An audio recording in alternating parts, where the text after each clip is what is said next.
তারাপীঠে দ্বারকা নদীর পাড়ে শুরু হওয়া সন্ধ্যা আরতি আপাতত বন্ধ হয়ে গেল।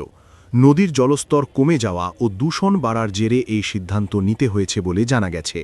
প্রসঙ্গত ২০২৪ সালে কৌশিকী অমাবস্যার সন্ধ্যায় দ্বারকা নদীর ধারে আরতি শুরুর মাধ্যমে তারাপীঠের পর্যটন পরিকাঠামোয় নতুন সংযোজন হয়েছিল। প্রায় ৫ বছর আগে তারাপীঠ রামপুরহাট উন্নয়ন পর্ষদের উদ্যোগে আনুমানিক ৮ কোটি টাকা ব্যয়ে দ্বারকার পশ্চিম পাড়ের প্রায় ৫০০ মিটার এলাকা সাজিয়ে তোলা হয়। উঁচু করে বাঁধ নির্মাণ, টাইলস বসানো রাস্তা, বসার জায়গা ও আলোর ব্যবস্থা করা হয়েছিল। এরপর কৌশিকী অমাবস্যা থেকেই সেখানে নিয়মিত আরতি শুরু হয়।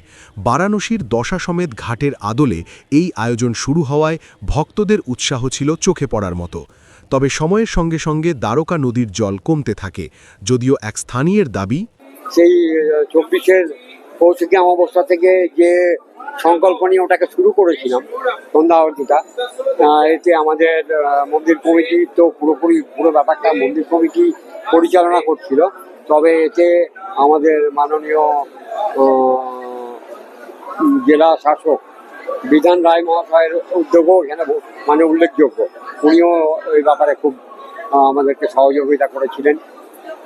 তারপরে টিআরডিএ তারাপীঠ রামপুরহাট ডেভেলপমেন্ট অথরিটি ওখানে যে কনস্ট্রাকশন করে জায়গাটাকে একটা মানে পরিচ্ছন্ন রূপ দিয়েছে। পরিচ্ছন্ন রূপ দেওয়ার ফলে ওখানে বসার জায়গা, ইলেকট্রিসিটি, এই সমস্ত সুবিধে ওখানে দেওয়ার পরে আমরা সর্বতভাবে চেষ্টা করেছি যাতে এখানে আরতিটা চালু থাকে। তো এমনিতে আমাদের ওখানে প্রায় ২৫ জনের পুরোহিতদের একটা টিম আমরা ওখানে দিয়েছিলাম মা সন্ধ্যা আরতি করার জন্য। রেগুলারলি ৮ থেকে ১০ জন মতো পুরোহিত ওখানে যেত, গিয়ে আরতি করতো সন্ধ্যা আরতি।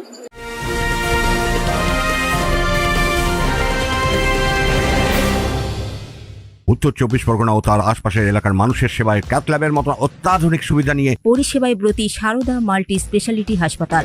একই ছাদের তলায় মানুষ সাধারণ চিকিৎসা থেকে শুরু করে ২৪ ঘন্টা cath lab, MRI, CT scan, এনআইসিইউর মতো সুবিধা এবার থেকে পেয়ে যাবেন সারদা মাল্টি স্পেশালিটি হাসপাতালে। প্রয়োজনে যোগাযোগ করুন 033-2592-0730, 2593-0730, 2593-3562 ও 9331275635 নম্বরে। আমাদের ঠিকানা royal park, Kalyani expressway, Barrackpore, Kolkata ৭,১২১। সারদা মাল্টি স্পেশালিটি হাসপাতাল, পরিষেবাই হোক আমাদের মূল লক্ষ্য।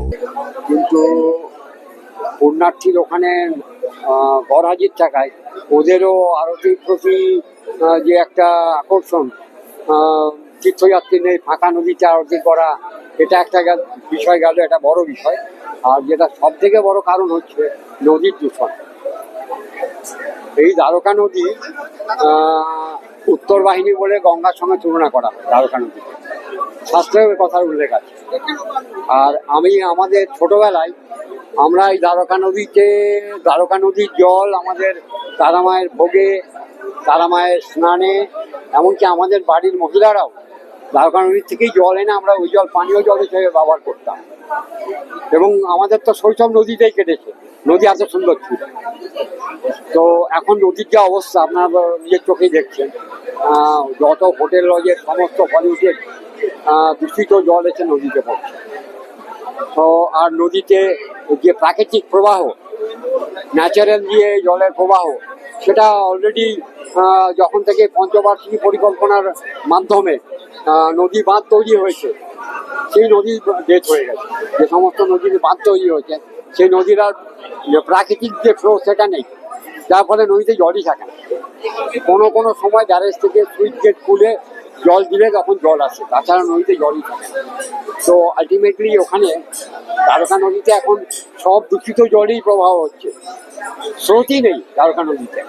তো এই কারণে পুণ্যার্থীরাও ওখানে যায় না। দ্বারকা নদীর অবস্থাটাও একটা কারণ। Bureau report, news Bengal today. Meghbela লাইভে আপনার পছন্দের টিভি চ্যানেলস সম্পূর্ণ বিনামূল্যে, শুধুমাত্র মেঘবেলা ব্রডব্যান্ডের কানেকশনের সঙ্গে। মেঘবেলা ব্রডব্যান্ড, বাংলার ঘরে ঘরে।